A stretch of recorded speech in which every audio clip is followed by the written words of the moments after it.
Well, good morning, fellow travelers. Welcome to Traveling with the Graham Cracker. I am the Graham Cracker, and that is my traveling buddy, Quark. Are you ready for a video? Say, yes, I am. Yes, I am. Yes, I am. Yes, I am. Right now, we're making a cup of coffee with an AeroPress. Very interesting device. It just uses these little bitty filters here. Just that much filter.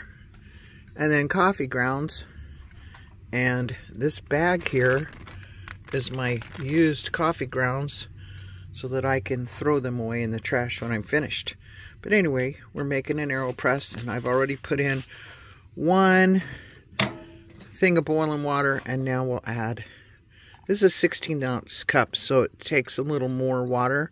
This is the way I do it. This is not the way the instructions say to do it. But now I have to take this little goodie here and plunge that coffee down. Kind of like a French press, only not. You don't let it sit for a while. You just press it down all the way, and it makes a nice cup of coffee, and that coffee puck is right here in the end. That little end twists off, and then you just pop it in the bag.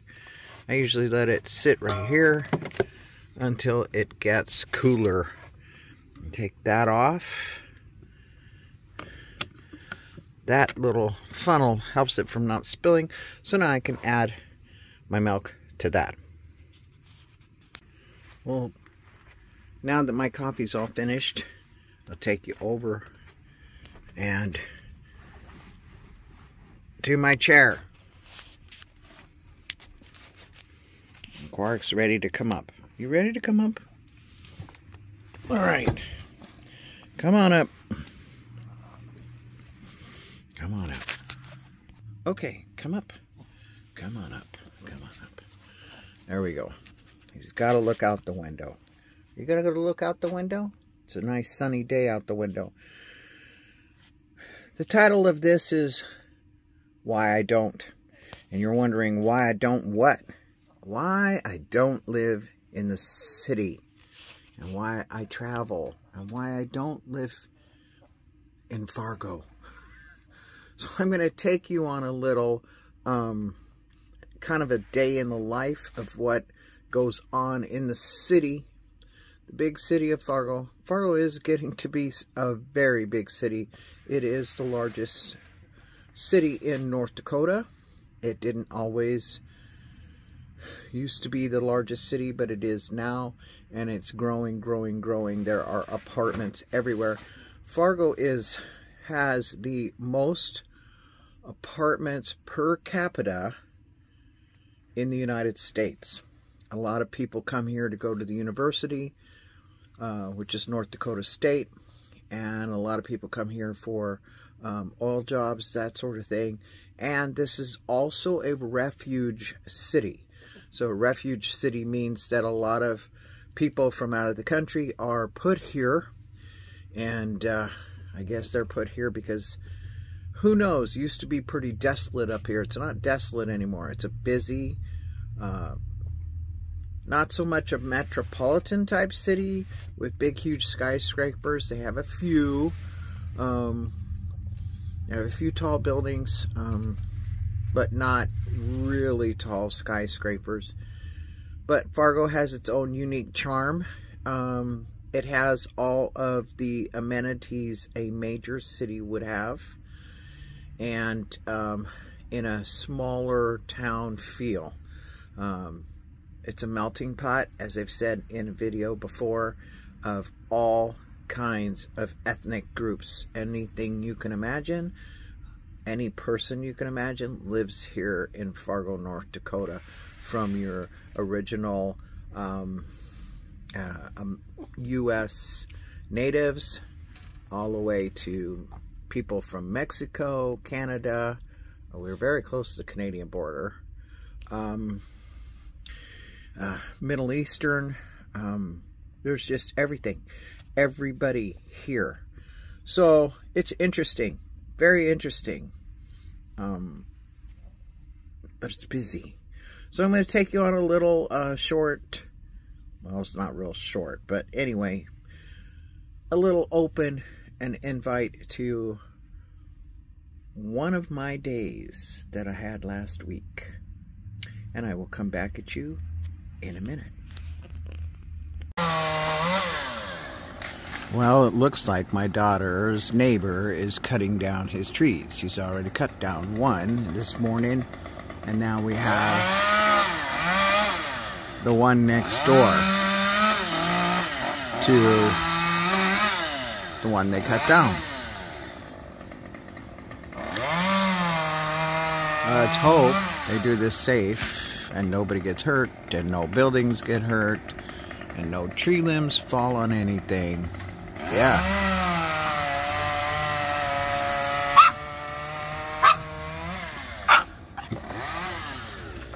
And you are busy barking. Why? Come here. Psst. Bark. What are you doing? Go outside. Go outside. Come on. Go potty. Go potty. Hurry. Hurry. Can you potty for me? Can you potty for me? Can you?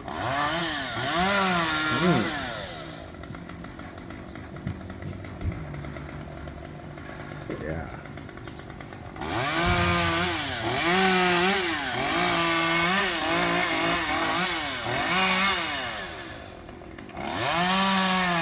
Yep, we're still in Fargo, and it's cloudy today, and the temperatures are down in the 50s.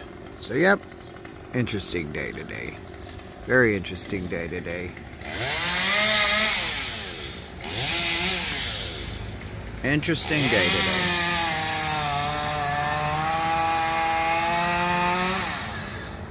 So the big tree is gonna go, I assume. The one tree that they took out was leaning, and that I could see, but they're taking this one out too, unless they're just trimming it up. But I have a feeling they're gonna take it out because it is over the buildings, pretty close. Janelle has a real big one over her house, and that one's on her property. That would cost a pretty expensive drop. And these houses here are built really close to each other. They're right on the property lines. And these old trees, these old growth trees have been here for a long time.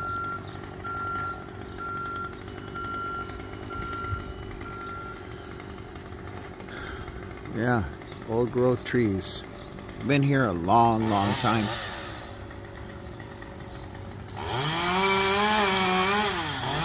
Yep, on my property I gotta do some of the same stuff. Yeah, it looks like that tree's going to come down, I'm sure. But on my property I gotta do some of the same stuff. Get some trees cut down. Got a couple there that are dead, or dying.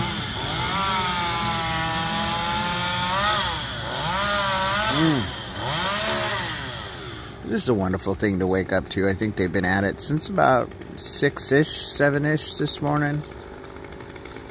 I got here early. And winter time's coming down here, so son-in-law's been cleaning up his yard, covering his boat, winterizing everything. That right there is my stuff. That's my bike. My tomatoes, which, oh, you guys gotta see these tomatoes. These tomatoes came all the way from the property. Look at all the tomatoes wanting to come out, and the weather's so cold. It's just loaded with them. It's loaded with them, a lot of new growth. Yeah. Loaded with them. But yeah, the houses are really close together, and for a tree of that size, that's a big tree. If it fell, we were in trouble. What? I'm not leaving you. I promise. I promise. Back up. I promise. I promise. I'm not leaving you. Come on. Come on.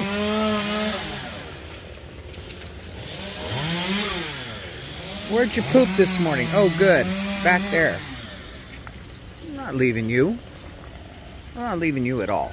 No. But we're making short work of it. I can see my breath this morning. It's pretty cold. It's cold off morning. Nope, not smoking. Not smoking, it's cold. It's in the 50s. It's in the 50s. And I can wear my sweatshirts, so I'm pretty happy about that. Let's turn you back around. Oh, there's a chippy in that tree, and he's got no way to get down. He better run. He better run down. Oh, it's a squirrel. He's not happy. He is not happy. He's gonna jump on that guy's head. All the preparation that poor squirrel did for winter is just about gone.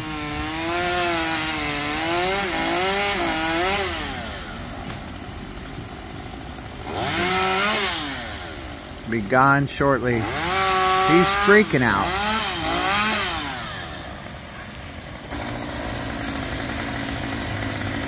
Maybe he'll get on the power line. Nope.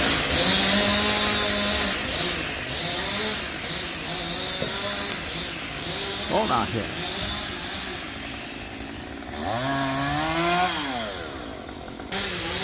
I think that squirrel jumped from that part over to that roof.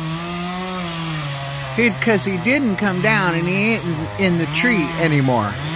But I think he jumped clear over to my daughter's roof. Wow.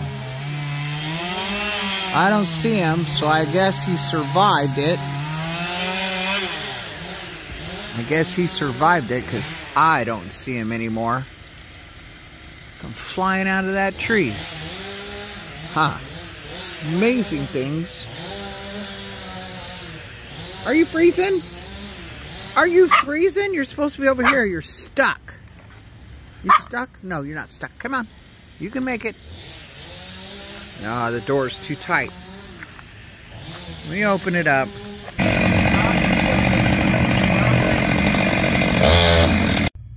What are you watching, Quark? Huh? Are you looking out the window? Quark. What? What are you watching? What are you watching?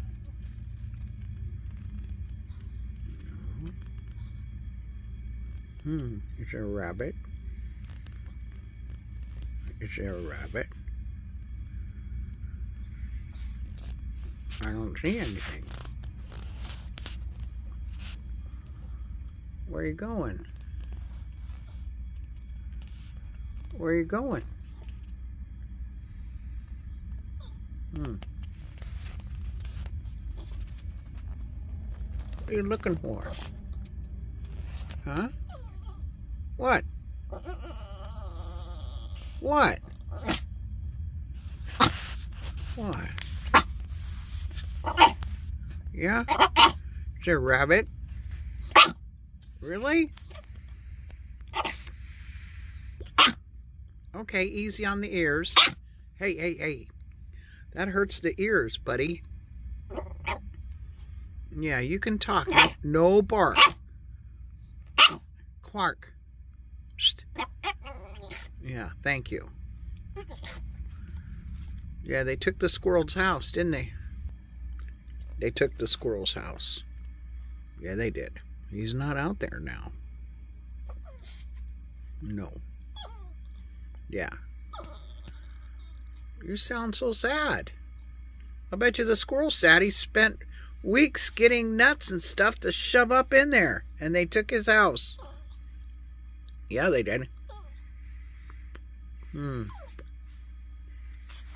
All right, you have fun.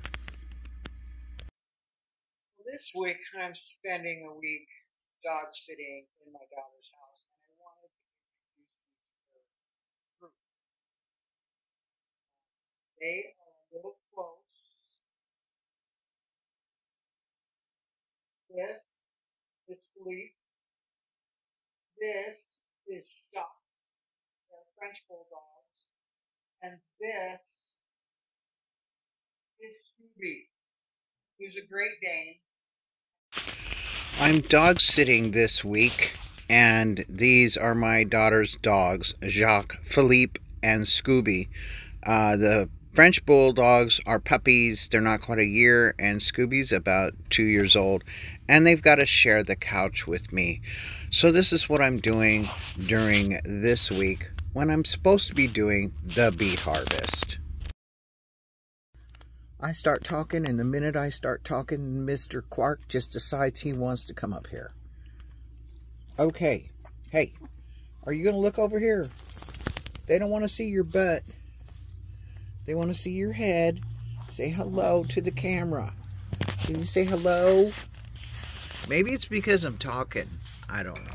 Anyway, I hope you liked that segment. I know it was a lot noisy with all the chainsaws going on and all the crazy going on. But that's what you get when you live in the city. You get a lot of noise and a lot of crazy. If it isn't the chainsaws, it's the ambulance and fire trucks and police going by. There was a wreck down here yesterday, and just fire trucks and police like crazy. So that's noisy. Chainsaws are noisy. The trains right behind us are noisy. You'll have to go check an earlier Fargo video to show you how close the trains are. The traffic's busy. Every Saturday night there's a big group of crotch rocket motorcycles that go down University, which is that main street out here, outside the window here. Just a whole bunch of them together. I'm going to say probably 15, 20 of them together. Just revving their motor and going about 90 on a 30-mile-an-hour street. And they do that every Saturday. Every Saturday. Without fail, they go up and down that road. And thank God it's only a one-way. And they don't have to watch for cars crossing the center line. So I haven't seen a wreck yet or heard of a wreck yet, but it's busy here. Living in the city is very busy. You have to have a special want to live in a city, I think. Some people absolutely love it, could not see any other way of living. Kudos to you. Some people like country living, and there's his own special noises out there. And then there's in the middle of absolute nowhere. And then every single noise will startle you when you're first out there. Pretty soon you just get used to it, just like you do in the city. Anyway, I have been dog sitting for my daughter instead of doing the beet harvest. Last episode you guys watched, I was gearing up, ready to go to the beet harvest. I believed I had been hired. I signed all the paperwork. I did the W-2s. I did the orientation. Was told I was going to get paid for the orientation. Once I started, told I was going to have a day shift over in Moorhead, Minnesota. And I needed to call them on the first day of the week and find out when they were starting. And I knew the weather was going to be too cold, or too hot for the harvest to take place. So I knew there'd be some days that we would not work. And of course, called in, and there were days that were too hot. So that meant stay pay, which is cool. That's 4 hours worth of pay. And if it's weekends, it's time and a half. If it's during the week, it's regular time, just to keep you hanging out so that when things are working, they don't lose people, which is a good idea. I liked it. Sounded cool. All right, so we had a couple days of stay pay. I had the orientation. So then you have to, in order for you to get paid, you have to show up the next day they're working, which, okay, was that following Monday morning. So I showed up at 8 o'clock Monday morning, and I didn't know where anybody was. Something told me in my gut I had missed something. Didn't know what it was that I missed, but I had missed something. So I was like on end and got there early, looking around, found the supervisor, to make a long story short, and I was not on his list. He checked with the other supervisor, not on his list. They called the main company. They put me on a wait list. What's a wait list means? It means there's too many employees and you got to wait till somebody quits before they actually put you to work.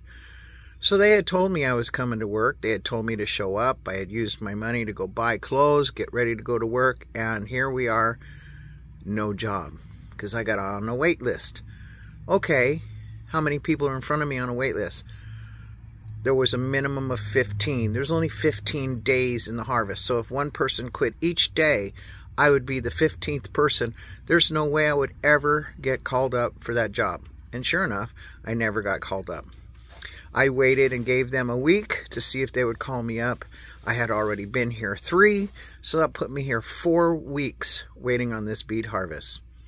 Now, a lot of people say and do beet harvest videos and are all great and blah, blah, blah. But guess what? There's a downside to it. Most everything, there's 2 sides to a coin, and this is the other side of the coin. Beet people say they didn't hire me. I don't know. I filled out W-2s. I signed on the dotted line. I took the orientation. They told me to show up to work. To me, that's hired. But here we are, dog sitting instead of beet harvest, which, you know, for me, I'm probably happier because my body might not have been able to do those 12-hour shifts. I really gave it my best try, though. Just want to let you know that.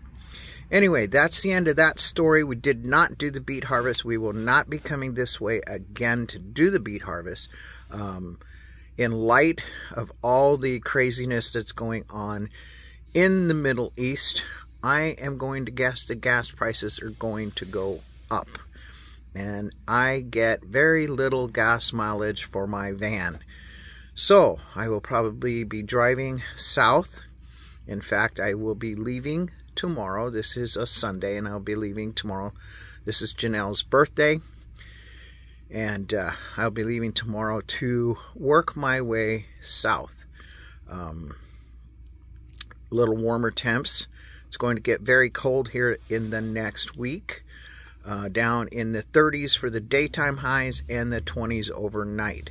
Not scared at all about any of that stuff. However, warmer would be nicer, and I just want to get back down south, go to my property, and drop a bunch of things off that I collected at both daughters' homes, and possibly pick up my tracker and take that with me down to the quartzsite area to see if maybe somebody would like to buy that tracker. Anyway, that's the plans for upcoming. So I will be traveling again starting tomorrow, I hope, if all things go well. I could get a phone call from Idaho that says I have to wait a little longer before I can leave the area. And if that's the case, then I'll be delayed coming down to the Arizona area even longer. But I'm not sure yet. So my plan as of today, Sunday, is to take off out of here Monday and go south from North Dakota, going into South Dakota and further south. So anyway, glad you came along. Hope you enjoyed the video. Hope you enjoyed Mr. Quark. He always enjoys sitting up here when I'm doing a video. And follow your heart, embrace your dreams, and cherish your life, and get out there and do something that you enjoy. Get out there and enjoy yourself, and live a little bit. Today's sunny here in Fargo. I don't know what it's like in your area. Hopefully you're having a good Sunday afternoon. Sorry the video didn't come out early this morning, but it's going to come out as soon as I get it finished editing and uploading it. So we'll see you later. All right. Thanks for coming. Bye-bye.